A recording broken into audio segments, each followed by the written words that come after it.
Buenas tardes. Les invito a que abran sus Biblias en el Evangelio de Mateo, capítulo 8, versículos 28 al 34. Evangelio de Mateo, capítulo 8, versículos 28 al 34. Seguimos nuestro peregrinaje a través del Evangelio de Mateo. Dios nos da, ¿verdad?, la oportunidad y la fuerza. Seguiremos aquí presentando el Evangelio de manera expositiva. Y hoy nos corresponde nuevamente la porción de Mateo 8, versículos 28 hasta el 34. Y lea así la porción que corresponde este día en el nombre de Dios Padre, Dios Hijo y Dios amado Espíritu Santo. Cuando llegó a la otra orilla, a la tierra de los Gadarenos, vinieron a su encuentro dos endemoniados que salían de los sepulcros, feroces en gran manera, tanto que nadie podía pasar por aquel camino. Y clamaron diciendo: ¿qué tienes con nosotros, Jesús, Hijo de Dios? ¿Has venido acá para atormentarnos antes de tiempo? Estaba haciendo lejos de ellos un hato de muchos cerdos. Y los demonios le rogaron diciendo: si nos echas fuera, permítenos ir a aquel hato de cerdos. Él les dijo: id. Y ellos salieron y se fueron a aquel hato de cerdos. Y aquí que todo el hato de cerdos se precipitó en el mar por un despeñadero y perecieron en las aguas. Y los que apacentaban huyeron y viniendo a la ciudad contaron todas las cosas y lo que había pasado con los endemoniados. Y toda la ciudad salió al encuentro de Jesús. Y cuando le vieron, le rogaron que se fuera de sus contornos. Vamos a orar. Bendito Dios y Padre eterno, te alabamos y te damos gracias, Señor. Una vez más reconocemos, oh Dios, que levantamos un culto racional, como dice Romanos capítulo 12. Un culto al Altísimo. Un culto al único Dios soberano, Rey de reyes y Señor de señores.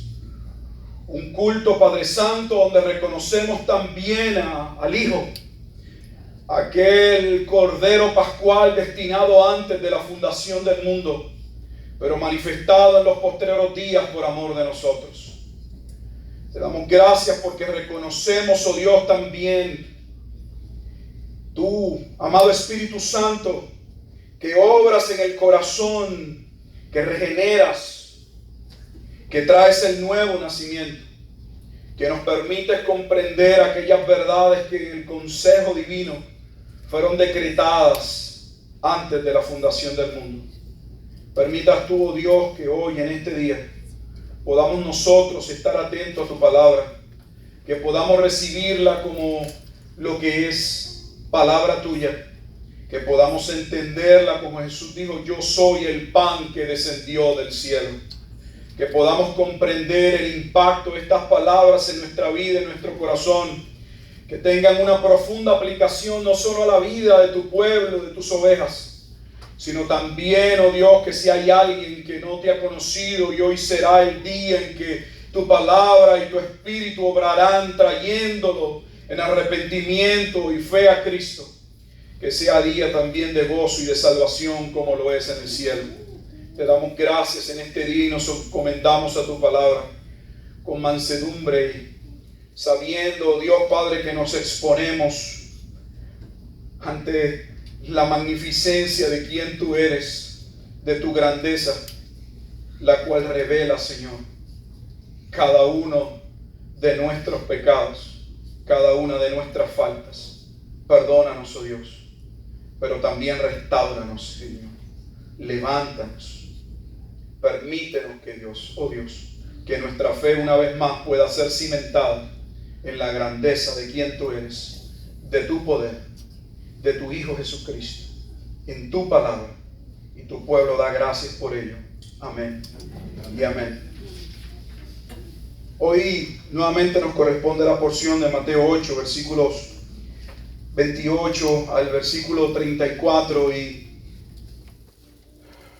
vamos a ver cómo logro introducir esta porción. Es una porción muy significativa y de gran envergadura. Creo que hay mucha profundidad que no importa el tiempo que le dediqué, no creo que pueda desarrollarlo a magnitud, pero trataré en mis capacidades de poderle presentar lo que luego de haberlo estudiado quisiera poder compartir con ustedes. Recordarán que estamos ya fuera del Sermón del Monte, concluye en el capítulo 7. Capítulo 7 cierra con una multitud de personas que pueden observar, al menos auditivamente, la grandeza, la elocuencia de Jesús como predicador. Concluyen que ningún escriba ni ningún fariseo jamás había hablado como aquel hombre. Ahora en el capítulo 8 no solamente van a poder ver y evidenciar la autoridad de Cristo en términos de su enseñanza, de su palabra, de la manera en que trazaba la Escritura, sino del poder manifestado por diferentes milagros. Vimos la grandeza del acto en el cual, de manera inusual, sin tener que hacerlo, Jesús toca a aquel leproso y le sana. Vimos también cómo Jesús tiene misericordia, aún se sorprende de aquel siervo del centurión, que aunque los demás claman porque él merece el favor, él mismo reconoce que él no lo merece. Y manda a decirle que con que solo dijera su palabra, él le bastaba. Pues él era también un hombre bajo autoridad y entendía que si Jesús daba la orden, lo que Jesús hablara, aquello se haría. Y exactamente así pasó. Aquel hombre llegó y encontró a su siervo que había sido sanado. Jesús no tuvo ni que tocarlo. Pero a la vez nos hace pensar, si Jesús no tenía que haber tocado al leproso, ¿por qué lo tocó? Porque vimos que Isaías capítulo 53 dice que el siervo sufriente cargaría, el castigo de nuestra paz sería sobre él, y el Mateo lo identifica con el siervo sufriente. Jesús no solamente hablaría, él tomaría nuestro lugar para poder salvarnos, él llevaría nuestra condena, él no hablaría del pecado, él tomaría nuestro pecado para que pudiese haber salvación. Vimos la obra que hace Jesús luego en casa de la suegra de Pedro, cómo reprende, la toca y la sana, y aún traen otras personas y lo sana. Y vemos cómo nuevamente se habla de una gran multitud en el versículo 18. Viéndose Jesús rodeado de mucha gente, mandó pasar al otro lado. En Lucas capítulo 8 dice que Jesús tomó una dirección contraria. Parecía nuevamente algo inusual, porque si tantas personas aparentemente le estaban siguiendo, estaban deseosos de escuchar, ¿por qué tomar una decisión contraria e irse a otro lugar? La Escritura dice que había muchos seguidores, pero seguidores compulsivos, emocionales, todo tipo de seguidores. Como hoy la gente se acerca a Dios por diferentes razones, pero por lo general no por la razón correcta, porque entienden su necesidad de arrepentimiento delante de Dios, porque entienden que están perdidos, porque entienden que solo hay una puerta, como se establece en el Sermón de la Montaña, hay un solo camino angosto que lleva a la vida, y son pocos los que lo hay. Y vemos que toma una dirección y se presentan estos seguidores, y ya vemos que ninguno dio el grado. Uno dijo: yo te seguiré a donde tú fueres. Pero a la hora de Jesús exponerle la realidad de lo que conlleva el sígueme, lo que conlleva el discipulado, pues estamos viendo y debemos considerar que la vida cristiana no es una mera proclamación, una confesión, una oración, es un sígueme. Es una obediencia diaria producida por la respuesta de un corazón que ha sido cambiado por la gracia de Dios. Es imposible soltar nuestras ataduras económicas, nuestro trabajo, nuestras ideas, nuestras ilusiones, nuestros sueños. ¿Por qué dejarlos? ¿Qué tiene Jesús que atrae tanto a alguien para que una persona abandone lo que está haciendo y le siga? La Escritura dice que cuando Jesús llamó hombres Y le dijo, sígueme, como a Mateo, a Andrés, a Jacobo y a Juan, dice la Escritura, acentuándolo y dejándolo, todos le siguieron. Pero estos discípulos aparentes, compulsivos, emocionales, no pudieron seguirle. Se montan en la barca hacia el otro lado. Van a llegar a las riberas de Gadara, pero en medio del mar se levanta una tempestad. En esa tempestad dice que sus verdaderos discípulos le habían seguido. Y ya vimos que los verdaderos discípulos, o aquellos que Dios llama, como dijo en Juan 10, él es el pastor de Ezequiel 34. Hay pastores que no han hecho mi trabajo, pero él profetizó, yo vendré y yo seré el pastor de mis ovejas. Y yo las alimentaré, hablaré y ellas me seguirán. Y vemos su cumplimiento en Juan capítulo 10. Pero ser discípulos y haber sido llamados por la misericordia y la gracia de Dios no nos libra de las tempestades. Allí se encontraron, vimos, con una tempestad tan grande que, conociendo que muchos de ellos eran pescadores, es descrita como una tempestad tan grande que pensaban que iban a morir. Habían enfrentado posiblemente otras tempestades, pero esta parecía ser una tempestad inusual, y encima de ello Jesús estaba durmiendo. Pero en medio de aquella tempestad iban a entender que las tempestades se agudizan, se hacen más grandes cuando nuestro conocimiento de la persona de Jesús es pequeño. Se preguntaron, ¿quién es este hombre? Cuando Jesús se levanta antes de reprender al viento y al mar, reprende a sus discípulos por su falta de confianza. Reprende el mar y a los vientos y se hace bonanza, quietud. Y se preguntan. Los otros evangelistas no solamente recogen la expresión y la pregunta de los discípulos, sino que Lucas presenta que vino un temor aún mayor sobre ellos. Si tenían temor a la tormenta, ahora cayeron con un temor santo y sagrado. ¿Quién es este hombre? Había alguien en la barca más grande que la tormenta. ¿Sabías tú que Dios es más grande que todos tus problemas? Ahora llegan al otro lado. Se encuentran en la región de Gadara, una región que era parte de la llamada Decápolis, una región infestada, según los judíos, de todo tipo de personas pecaminosas, ingratas. Vivían llena de gentiles. Y Jesús cruza hacia ese lugar. Tenemos 3 relatos sobre este mismo evento. Lo estamos leyendo en el relato en Mateo, en el capítulo 8, pero también se halla en Marcos capítulo 5 y en Lucas capítulo 8. Cada uno ofrece ciertos detalles, y los críticos textuales, a veces este es uno de esos relatos que dice aquí hay cosas que no concuerdan. No voy a entrar a explicar las mismas porque nosotros no somos de aquellos que ponemos en duda la palabra de Dios. Había un predicador en Puerto Rico que decía jocosamente, yo creo en la Biblia tapa a tapa hasta con los mapas. Y yo levantaba la mano y yo también. Ahora tenemos una generación de teólogos que creen que son expertos en idiomas y andan criticando y buscando cada falla de la Escritura, cuando realmente los relatos se complementan, hay coherencia, hay correlación, no hay contradicción entre los mismos. Una de las cosas que vamos a ver es que Mateo habla de 2 endemoniados. Marcos y Lucas hablan de un endemoniado. Habían 2, había uno, se equivocaron, hay controversia.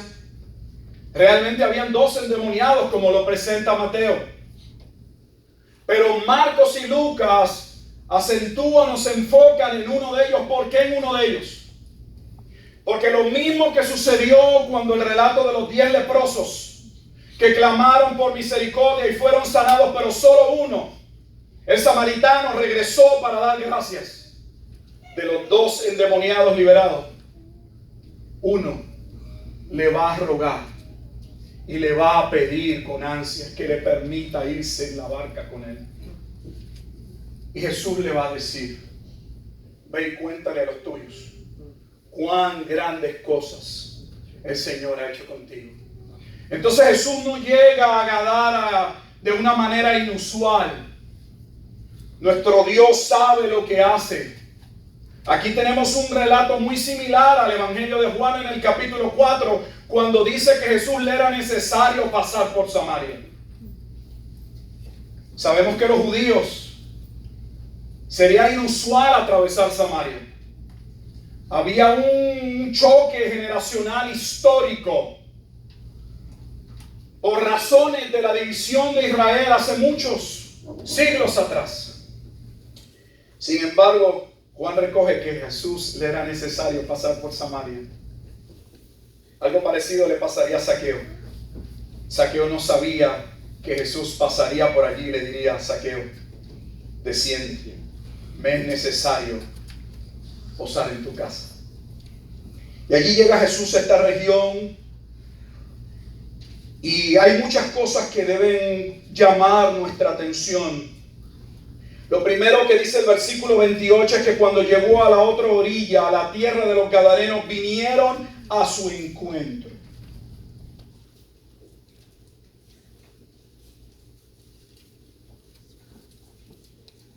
Después de haber leído el pasaje, y ya sabemos, ¿verdad?, algo del pasaje, cómo Jesús va a reprender, cómo va a liberar a estos hombres. La pregunta es: ¿por qué corrieron? ¿Por qué fueron ante Jesús? Hay algo inusual en este pasaje. Tenemos seres humanos que no quieren acercarse a Dios, que rehúsan acercarse a Dios, que huyen de la presencia de Dios.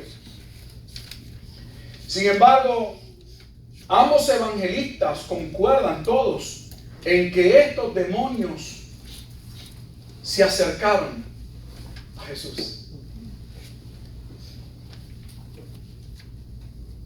Y dice que salían de los sepulcros feroces en gran manera, tanto que nadie podía pasar por aquel camino. Mateo hace una pequeña descripción de la situación de aquellos leprosos.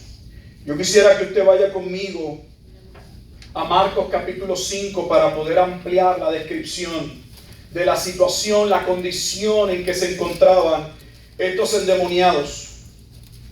Vaya conmigo a Marcos, capítulo 5, versículos 3 al 5.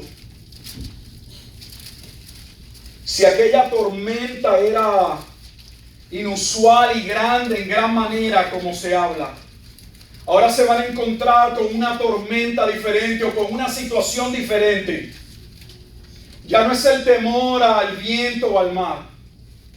Ahora es ver una de las escenas más degradantes de lo que puede ser la condición del pecado en la vida de los hombres. Quiero que entiendas eso. Estamos ante un pasaje que expone hasta qué punto puede llegar una persona a ser sumida en su pecado, que puede llegar a ser controlada por seres espirituales. Marcos capítulo 5, versículo 3 dice de la siguiente manera: que tenía su morada en los sepulcros. Eso ya nos lo dijo Mateo. Y nadie podía atarle ni aún con cadenas, porque muchas veces había sido atado con grillos y cadenas, mas las cadenas habían sido hechas pedazos por él. Es una descripción que no está en Mateo. Mostraba un poder inusual, una fortaleza. Era una persona incontenible, incontrolable. Dice: y desmenuzados los grillos, y nadie le podía dominar. Nadie le podía dominar. Yo no sé cuántas personas usted conocerá que tal vez no están en una situación que usted pueda decir está endemoniado, pero usted dice: ese es un individuo, esa mujer, nadie lo puede controlar. Es incontrolable. No hay quien lo dome. Déjame decirte que si tú eres uno de ellos, Jesús es experto domando. Y no le toma mucho tiempo. Cuando opera el corazón, lo cambia. Hace de gente agresiva gente dócil. Hace de gente orgullosa gente humilde. Hace de hombres inexpertos, neófitos, hombres sabios para su gloria. ¿Quiénes son estos? que hablan, ¿no eran estos los hombres aquellos del vulgo, hombres que no tenían letra? ¿Por qué hablan así?, se preguntaban de sus discípulos. Mire, todavía da otros detalles, versículo 5. Y siempre de día y de noche andaba dando voces en los montes y en los sepulcros. Parece que este era puertorriqueño, era bocón. Se pasaba gritando. ¿Cuántas personas le gusta llamar la atención? Tienen una necesidad de hablar para que todo el mundo se entere de lo que ellos hacen. Pero este hombre lo hacía por otra razón. Estaba totalmente atado en su pecado, endemoniado. Dice, hiriéndose con piedras. Hiriéndose con piedras. El hombre en su estado pecaminoso se hiere a sí mismo.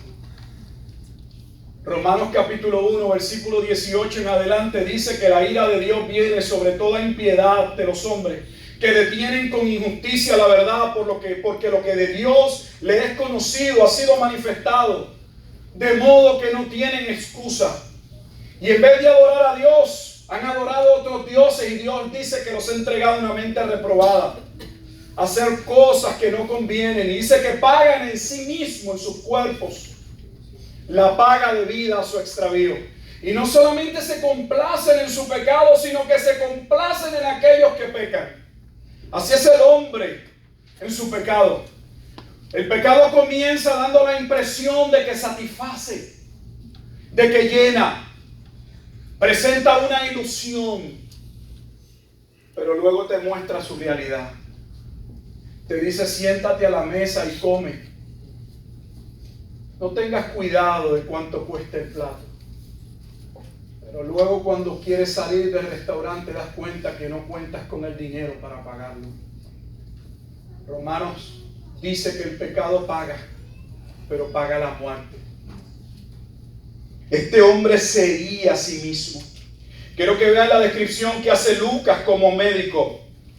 En Lucas capítulo 8 es uno de los pasajes que posiblemente haya más descripción del tormento, de la agonía en que se encontraba estos hombres.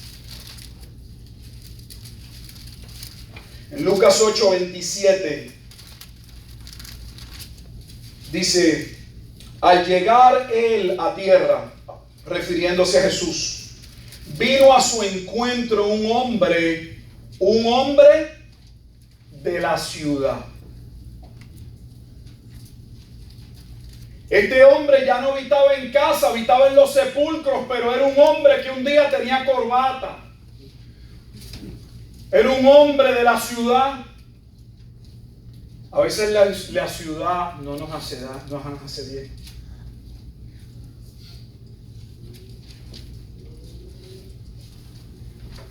Endemoniado, pero ahora como médico nos dice, desde hacía mucho tiempo. No era algo reciente. Llevaba tiempo, dice Lucas, en esa condición. Y estaba desnudo. Y no vestía ropa, ni moraba en casa, sino en los sepulcros. ¿Se imagina la condición? Puedes ver la gravedad, el tormento. Puedes ver lo que hace el pecado, cómo el pecado deforma, cómo un hombre que ha sido creado a la imagen y a la semejanza de Dios, para disfrutar de su creación producto de nuestra rebeldía, nos vamos desintegrando. Unos más rápidos, otros menos. Todos con una condena. Y si Jesús no interviene, cuyo rumbo y fin es la muerte eterna. Esa era la situación de ese hombre. Era la situación que se encontraba. Pero también, ya que estoy en Lucas, quisiera que vean el nombre de aquello que estaba en aquellos hombres. Está en el versículo 30. Esta parte no la da Mateo, pero sí la presenta Marcos como la presenta Lucas. Cuando estudiamos la Escritura, es necesario tener una visión sinóptica. La sinopsis en los evangelios representa una visión conjunta. Hay relatos que son similares, el mismo evento, y es importante estudiarlos. Cada uno dan detalles importantes que nos ayudan a comprender con una mayor magnitud la situación y lo que está ocurriendo. Y también nos permiten ver cómo cada evangelista escribió dependiendo su audiencia y lo que quería, cómo seleccionó una parte específica que cumpliese el propósito sin alterar en esencia lo que había ocurrido, la verdad, y es lo que sucede aquí. Dice el versículo 30, y le preguntó a Jesús diciendo, porque le estaba reprendiendo. Mateo solo nos dice que ellos llegan allí y le hablan, no nos atormente, y vamos a hablar de aquello. Pero la razón es que Jesús había comenzado a expulsar, a reprender a los demonios. Y le pregunta, ¿cómo te llamas?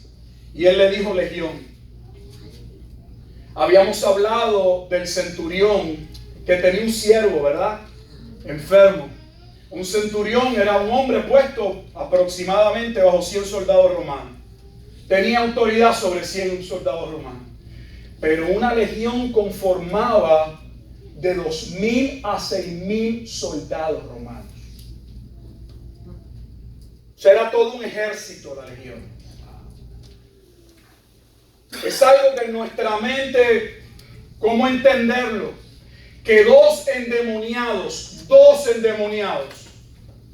pudiesen estar tan atados por el diablo, por el enemigo, que cuando Jesús les pregunta cómo se llaman, nos llamamos legión porque muchos somos. Regresando a Mateo, al capítulo 8. Para ahora destacarlo, estamos en Mateo desde el punto de vista y el propósito de Mateo. Dice el versículo 29, y clamaron diciendo, ¿qué tienes con nosotros, Jesús, Hijo de Dios?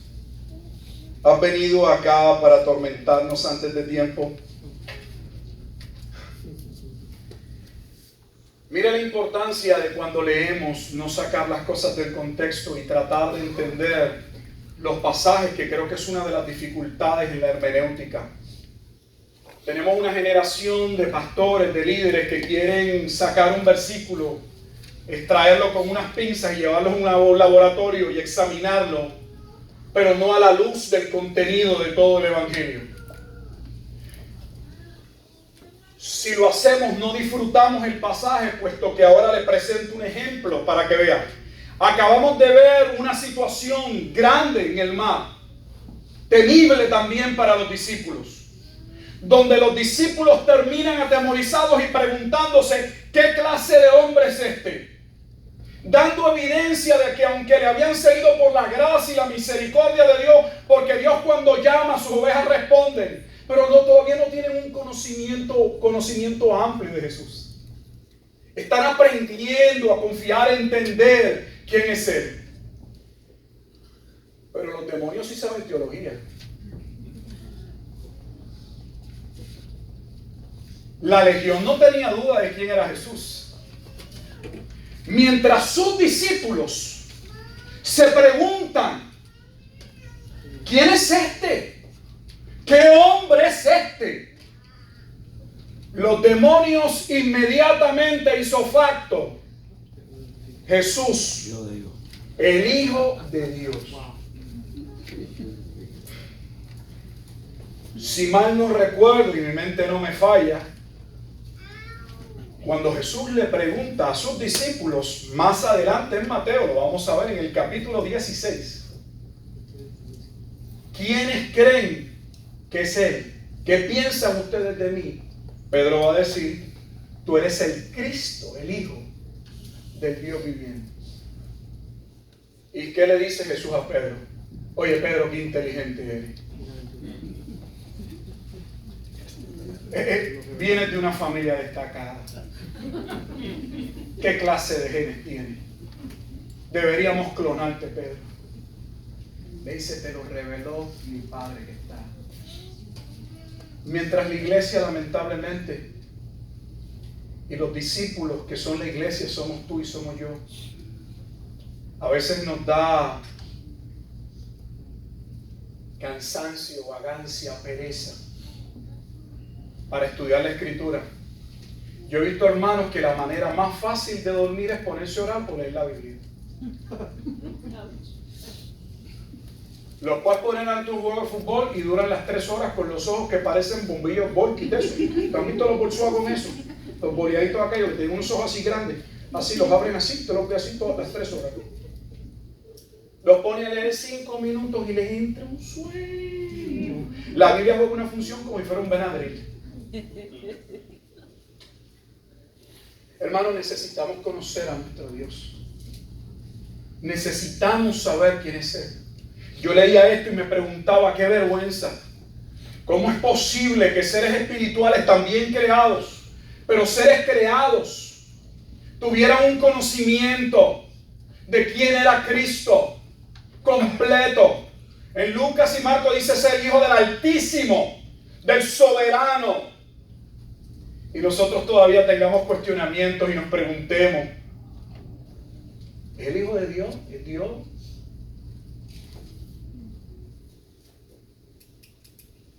Los demonios no tienen ninguna duda. Pero hay algo que me llama la atención en el versículo 29. ¿Has venido acá para atormentarnos antes de tiempo? Mientras a los seres humanos uno trata en el amor de Cristo de explicarles que hay un día donde Apocalipsis 20 habla del día del gran juicio, el juicio del gran trono blanco. No es que van a ser resucitados o levantados los santos, van a ser levantados justos e injustos, unos para vida eterna y otros para condenación eterna. Estos ángeles caídos, estos seres espirituales malignos, no presentan duda, ni tienen ningún problema escatológico. Ellos saben que hay un día de juicio. Y saben que ese día de juicio, en ese día de juicio no habrá escapatoria. Solo le preguntan o le presentan, le piden permiso. Todavía no nos ha llegado el día. Mientras los hombres hoy, creados a imagen de Dios, vivimos como si no hemos de dar cuenta, como si pudiéramos andar haciendo y deshaciendo y no importa. La Biblia se enseña que hay un día, amado hermano, que no te debe dar temor lo que piense otro de ti, ni aun lo que tú pienses de ti mismo. Vas a ser juzgado por Dios. Y el único consuelo para los creyentes es que ya todos nuestros pecados y nuestras faltas fueron perdonadas en Cristo. Y clamaron diciendo, ¿qué tienes con nosotros, Jesús, Hijo de Dios? ¿Has venido acá para atormentarnos antes de tiempo?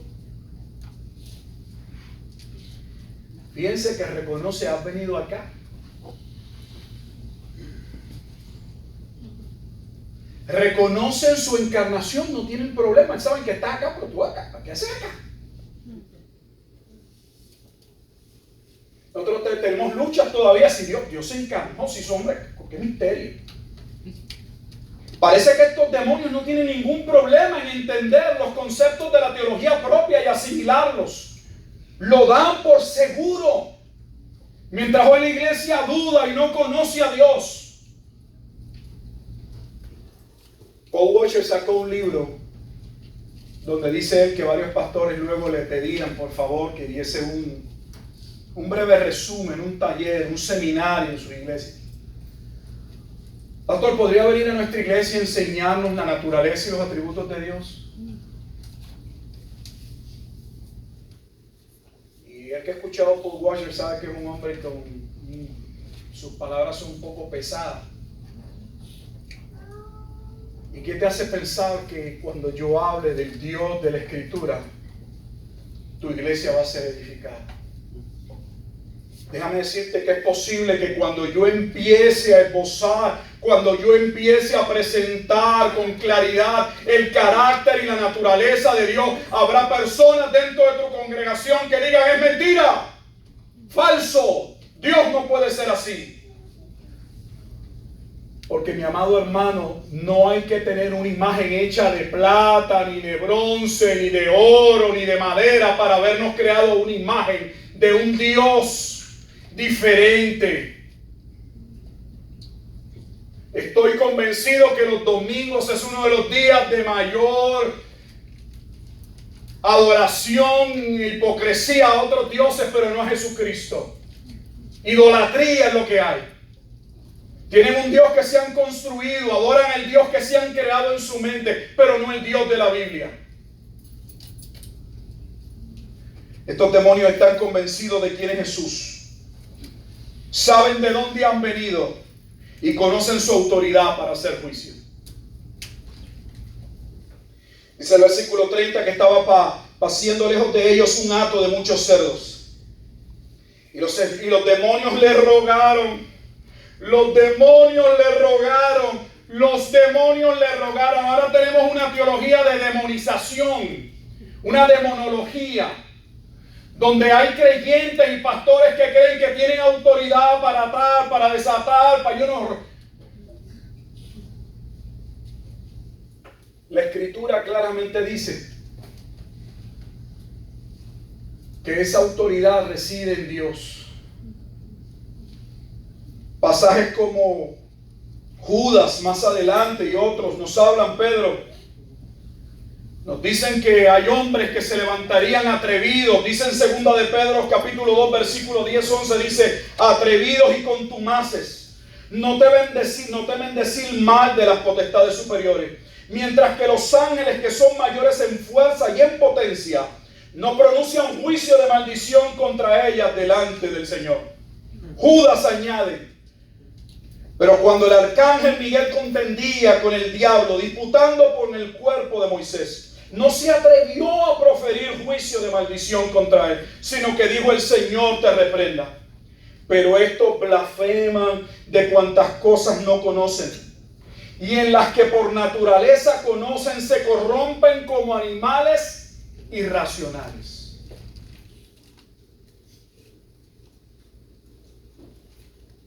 La legión le pide permiso a Cristo. Yo no quiero extenderme, pero si fuéramos al libro de los Hechos, me parece en el capítulo 19, hay un suceso de unos judíos que quieren dársela de exorcista, de sacar fuera demonios, y empiezan a reprender en el nombre de Jesús y del que predica Pablo. Y un solo demonio. Estamos hablando de una legión. Dijimos que una legión son de 2,000 a 6,000. Un demonio le ha dado, mire, Pacquiao nos daría menos en la cara. Le dio una clase de pela a cada uno de ellos. Uno barrió con todos los exorcistas. Pero toda una legión de demonios frente a Jesús rogó y le pidió una orden: no, permiso, permítenos ir a aquel hato de cerdos. Ahora tenemos una iglesia que cree que tiene autoridad para atar y deshacer, y ya no se ora que sea tu voluntad, porque eso es una oración vieja, ya eso pasó, ya estamos en el Nuevo Testamento. Ahora Dios nos ha dado poder para atar y desatar, y Él nos ha dicho que todo lo que pidiéramos en su nombre, Él lo haría. Y amarramos toda una cadena de versículos y nos inventamos una nueva teología. Los demonios se sujetan a Dios. La Biblia dice que el diablo mismo se sujeta. La Biblia no entra en la complejidad de por qué Satanás y estos seres, Dios le permite hacer ciertas cosas, y no es el propósito en esta tarde tratar de entrar en esos asuntos. pues también debemos entender que hay ciertas cosas que exceden nuestro conocimiento.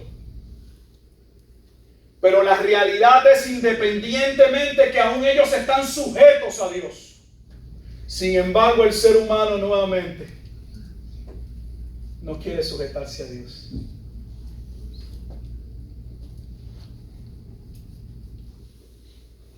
A mí que no me digan lo que yo tengo que hacer. Yo por eso no voy a la iglesia. Mire que leyes, que no hagas esto, que no te peines, que no te vistas, que no hagas aquello. Yo no voy a la iglesia para eso. Es un hombre libre. Los hombres libres de la ciudad terminan en un grado o en otro como este hombre. Permítenos ir a aquel lado del cielo. Versículos 32 y 33 para ir finalizando. Hay tanto que decir, pero el tiempo avanza. Él les dijo, id. Dos cosas llaman mi atención en este pasaje. Veo ese id y recuerdo la gran comisión. Demonios que obedecen. Y tenemos una iglesia desobediente. ¿Cómo entender la paradoja? Isofacto, al momento, al instante, sin dudarlo, sin cuestionarnos, sin levantar argumentos, inmediatamente respondieron. Y nosotros podemos sentarnos a escuchar la palabra de Dios y a la palabra de Dios. Y es como un espejo, nos está mirando, podemos mirar en ella y darnos cuenta de nuestro rostro, cómo se desfigura en ciertas áreas por nuestro pecado. Pero ¿cómo evadimos mirar esa parte del espejo? Pues no queremos ser confrontados, no queremos obedecer. Pero queremos la bendición de Dios. Queremos un pastor que luego que él diga algunas palabras, le diga a la congregación, pónganse de pie, vamos a hacer una oración. Déjame bendecir al pueblo. Déjame decirle que yo no tengo ninguna autoridad para bendecirlo. Si le pongo las manos, posiblemente le pego un vino.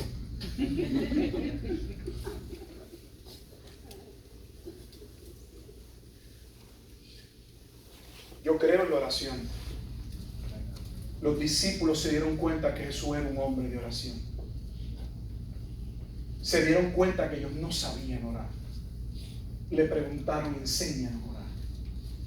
Pero la oración es una cuestión de juego, mi amado hermano. La oración es un arma que yo uso para lograr un propósito. La oración es un medio para forzar y cambiar la voluntad de Dios. Id y fueron. Id y fueron. Pero ¿y qué de la respuesta de los gadarenos? ¿Qué de la respuesta de los gadarenos? Déjeme llevarlo a Lucas, porque aquí hay algo que Mateo no dice y creo que sería bueno que puedan ver la descripción que hace Lucas al menos. Lucas no entra en el detalle de lo que sucede con uno de los endemoniados. Mateo no entra en el último detalle de lo que sucede con el endemoniado que desea seguir, pero Lucas sí lo presenta. Solamente concluye con que las personas de Gadara, al ver aquella manifestación, al ver aquella pérdida de aquel hato de cerdos que se había precipitado y que había muerto, sintieron temor y le dijeron, vete. En Lucas capítulo 8, versículo 35, lee así. Y salieron a ver lo que había sucedido, y vinieron a Jesús y hallaron al hombre de quien habían salido los demonios, sentado a los pies de Jesús. ¿Recuerda el cuadro? El hombre incontrolable, el hombre que ni con cadenas ni con grillos los rompía. Ahora lo encuentran sentadito como un corderito. Hallaron al hombre de quien habían salido los demonios sentado a los pies de Jesús, vestido. Estaba desnudo, vestido y en su cabal juicio.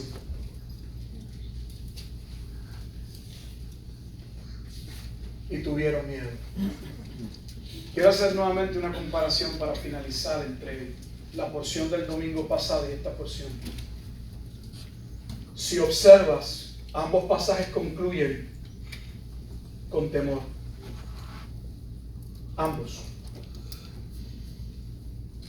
Tanto la tormenta provocó un temor en la vida de los discípulos, lo que ocurrió les dio temor, como lo que sucede con la sanación, la liberación de estos 12 endemoniados, especialmente aquel que según Marcos le va a decir, y posteriormente aquí también podemos verlo en Lucas, que le va a decir que quiere seguirlo, quiere seguir a Jesús y a sus discípulos. Pero aquí el temor es diferente. Mientras el temor en sus discípulos, los que le siguieron verdaderamente, es un temor que mira hacia la reverencia, es un temor hacia lo sagrado, es un temor santo. El temor de los que no son discípulos ante la santidad de Dios es un temor aterrorizante.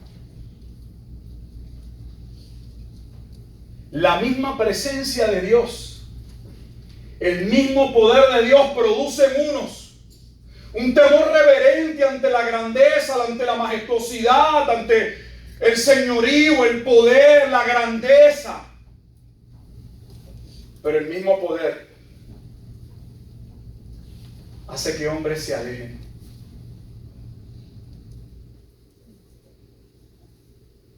Pues no pueden contemplar la grandeza y la santidad de Dios. Mi pregunta hacia su persona con respeto: ¿qué clase de hombre es usted? ¿Qué clase de mujer es usted?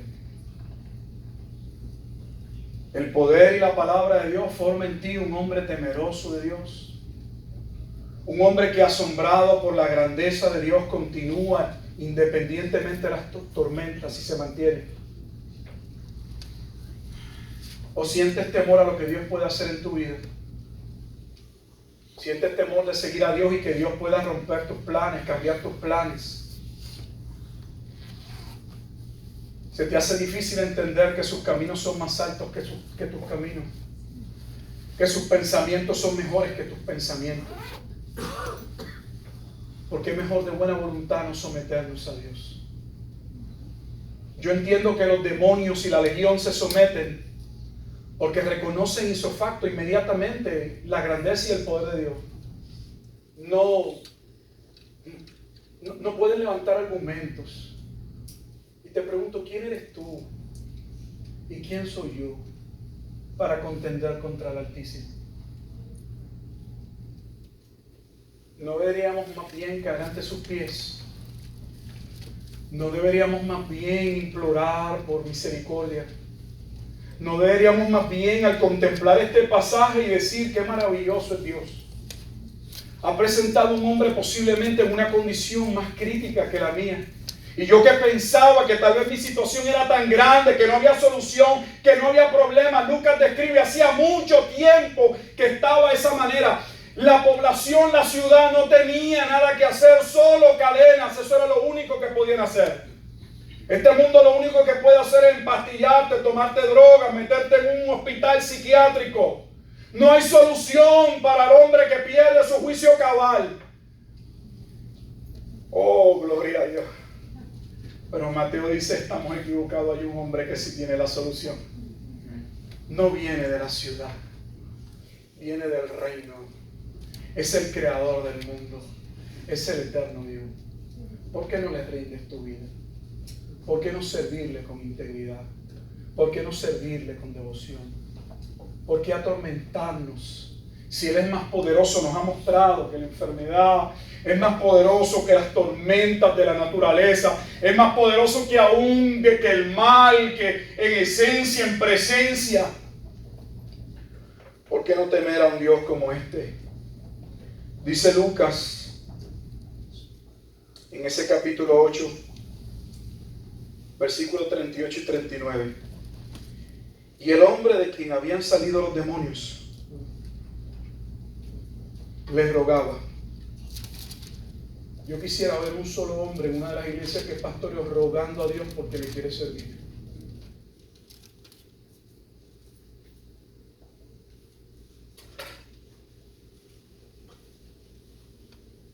Yo quisiera encontrarme con un cuadro como ese, de hombres que han sido impactados de tal magnitud que se abandonan en los brazos del Maestro. Gastamos nuestra vida en cuántas cosas, nuestra fuerza, nuestra juventud, nuestros recursos, los que sean, en el área que sea. ¿Los gastamos en qué? ¿Los invertimos en qué?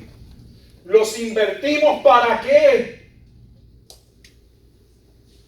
¿Acaso no es más maravilloso poder vivir el resto de lo que nos queda en este lado de la vida para la gloria de Dios? Le rogaba que le dejase estar con él. Pero Jesús le despidió diciendo,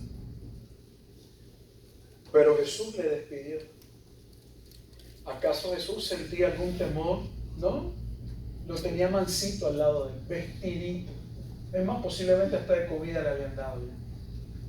En su juicio cabal significa que ahora no gritaba, ahora hablaba normal. Eso es lo que hace, esa es la obra de Dios. El pecado te deforma, el pecado te desintegra y Dios, solo en Dios hay una nueva vida.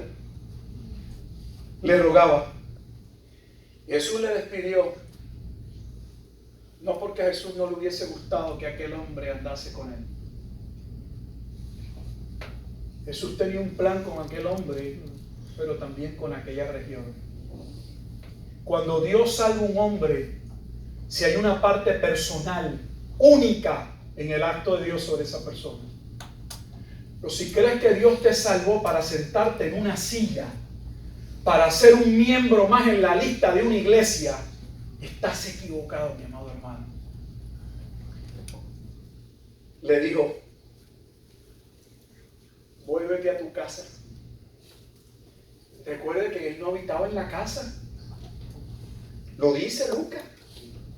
Ya él no vivía en la casa, su morada eran los sepulcros. Pero ahora Jesús le dice, vuelve a tu casa y cuenta cuán grandes cosas ha hecho Dios contigo. ¿Se imagina el impacto de nuestras familias?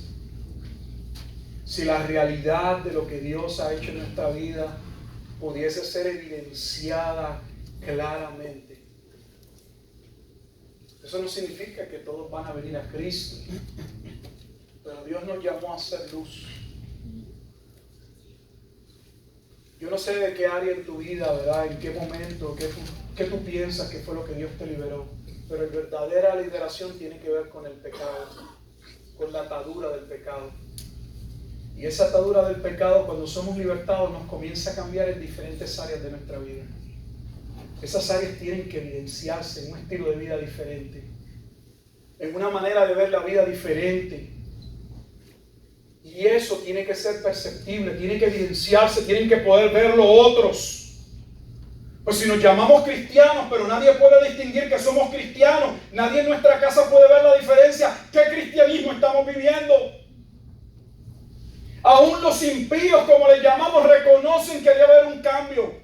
Cuando nos juzgan con expresiones, ¿y eso qué es cristiano? ¿Qué es lo que pretende recoger esa expresión? Que un hombre que dice haber conocido a Cristo debería vivir una vida diferente. Pero hoy tenemos iglesias llenas de personas que dictan de poder evidenciar, no con la boca, no es decir Señor, Señor. El nombre de Jesús no es mágico, no es un mantra, no es una proclamación que vaya al reino y baja, como en los sistemas orientales de creencia. Es hacer la voluntad de Dios. Y Jesús dijo en Juan 6:29, y esta es la voluntad del que me envió, que crean en mí. ¿Crees en Jesucristo? Si crees realmente en Jesucristo, le obedeces, vives para Él. Ojalá que esta porción de la Escritura pueda trabajar en tu mente y en tu corazón y pueda proveerte con claridad la luz de lo que Cristo hace y lo que quiere hacer en tu vida. Pues de la misma manera, y concluyo antes de orar, que Jesús llegó a aquella región de Gadara, que Marcos dice que nadie quería pasar por aquel camino. Pero por el camino que nadie quería pasar, fue precisamente por el camino que Jesús optó y quiso tomar. Él un día quiso llegar a mi Gadara, y Él un día llegó a tu Gadara. Y posiblemente hoy sea el día de que Dios llegue a tu Gadara, tu corazón de pecado, tu vida en los sepulcros. Dios puede cambiar al hombre de la ciudad en un hombre recto, en un hombre benévolo, en un hombre espiritual. Padre, te doy gracias en esta tarde por tu amor y tu misericordia. Te doy gracias por tu palabra, porque es fuente de gracia, fuente de autoridad, porque tu palabra es poder de Dios para salvación, porque estableciste salvar a los hombres por la locura de la predicación. Lo que para algunos es insensatez, para otros es sabiduría. Lo que para unos es tropezadero, para otros es la roca inconmovible de los siglos. Permitas tú, oh Dios, que tu iglesia, los que están aquí, tus ovejas, puedan gozarse y fortalecerse y ver y con gratitud poder meditar en la obra maravillosa que tú hiciste. Pues hiciste algo más grande en nosotros que meramente libertarnos de una atadura. Viniste a ser morada en nuestras vidas. Te has propuesto una obra más allá del perdón: conformarnos a la imagen de tu Hijo Jesucristo. Hiciste una obra más grande que libertarnos y librarnos del lago de fuego y de azufre. Nos trasladaste al reino de tu amado Hijo y nos has dado por seguro y por esperanza un cielo nuevo y una tierra nueva. Señor, nada de lo que has hecho lo merecemos. Ojalá que nosotros, al ver lo que tú has hecho en nuestra vida, como aquel endemoniado pudo ver y entender, nos lleve a decirte: Señor, quiero andar contigo. Y podamos escuchar hoy de la misma manera tu voz diciéndonos: ve, hijo, ve ahora y cuéntale a todos cuán grandes cosas yo he hecho contigo. Y ojalá, oh Dios, más tarde podamos ver el testimonio como de este gadareno en nuestra vida, que otros puedan hablar y decir: el hermano tal que antes hablaba de otras cosas, ahora abre su boca para proclamar la grandeza de Jesucristo. Bendice a tu pueblo en esta tarde que se ha reunido buscando el pan que desciende del cielo, tu palabra. Y tenga bien tocar el corazón de aquellos que en tu gracia de ser llamados a salvación. Te pedimos, Dios, que si hay alguno que tú has trabajado en su vida, pueda arrepentirse allí donde está. Tu palabra dice que no hay que hacer estruendo ni oraciones altas, nadie tiene que entender. Tu palabra dice que cuando oremos, cerremos nuestra puerta y allí en nuestro aposento, en la intimidad contigo, pidamos perdón, hallemos reconciliación. Que entendamos que la única manera que nuestra vida puede ser transformada es por medio de Cristo, como la de aquel gadareno. Señor, ahora también nos preparamos para participar de la cena del Señor, que representa nuevamente el Evangelio. Tu cuerpo, que sería molido, herido por nuestras transgresiones. La copa, que representa la consumación de la profecía del nuevo pacto en Cristo. Tu sangre, que sería derramada para la remisión de los pecadores. Te damos gracias en esta mañana y nos preparamos para participar de ella, reconociendo, Dios, más que nunca en este momento, con gozo y alegría, que si aquel hombre recibió aquel impacto en su vida, fue como dijeron los demonios, porque el Hijo del Altísimo, sin tener que hacerlo, descendió de los cielos para venir a ser Emmanuel, Amén. Dios con nosotros, Amén. con el único propósito de salvarnos. Te damos gracias y participamos con alegría de la misma. Amén. Y amén. Ahora nos ponemos